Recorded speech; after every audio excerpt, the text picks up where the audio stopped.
The oxidation state of phosphorus in hypophosphoric acids. अच्छा देखो ये सभी जो हैं ये सब हैं oxo acids of phosphorus.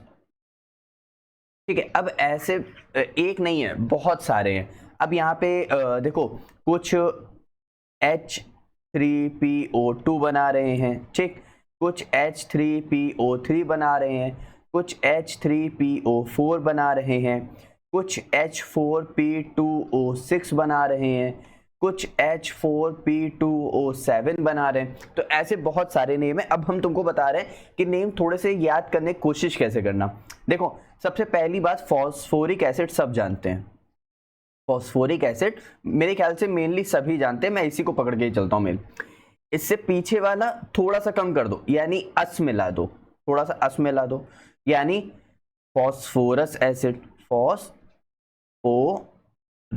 Acid. ठीक है, अब इसके पीछे और कम हो गया, यानी हाइपर नहीं है वो, हाइपो में आ गया तो और कम हो गया, कम कर दो इसको, यानी हाइपो फॉस्फोरस एसिड। ठीक है, अब ये फॉस्फोरिक एसिड है, इससे ऊपर अब वापस से हाइपो से स्टार्ट होगा, तो इससे ऊपर अब वापस से कहां गया, हाँ वापस से हाइपो से स्टार्ट करो, तो हाइपो फॉस्फोरिक एसिड।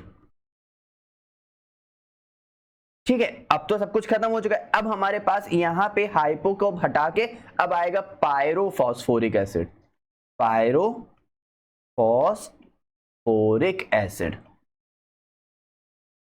ठीक है, समझ आया। देखो एक मेनली एक बात समझते हैं, जैसे हमारे पास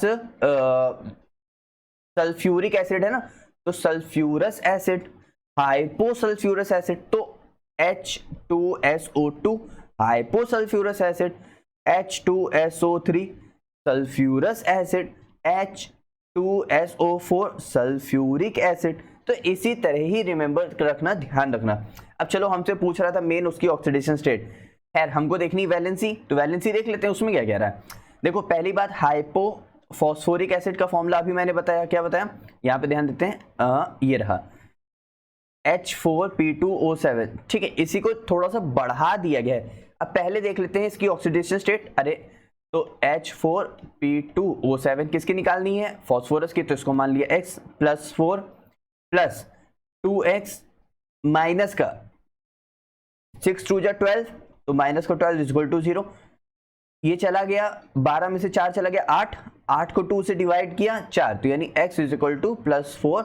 मेरे पास यहाँ पे फॉस्फोरस है, तो इसका मतलब, अच्छा एक फॉस्फोरस अगर प्लस 4 है तो दो फॉस्फोरस यानी प्लस 2 प्लस 2, तो हमारे पास ऑक्सीडेशन स्टेट फॉस्फोरस कितनी हो गई, प्लस 4 हो गई। अब समझे, स्ट्रक्चर भी देख ले और स्ट्रक्चर भी देख लेते हैं भाई। देखो फॉस्फोरस कितने हैं, 2 2। ठीक, फॉस्फोरस हमेशा 5 वैलेंसी में रहेगा, तो 1 2 1 2 1 2 1 2।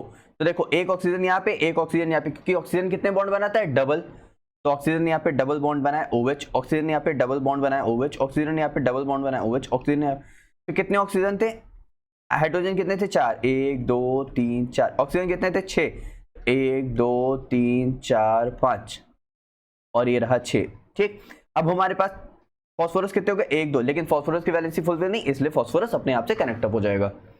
अब समझ आया, स्ट्रक्चर समझ आया ना। अच्छा मैंने एक आखिरी बनाया O7, O7 वाला कैसे बनेगा, अरे कुछ नहीं करना है यार, ये लाइन हटाओ, बीच में एक और ऑक्सीजन ले आओ, बस इस तरह।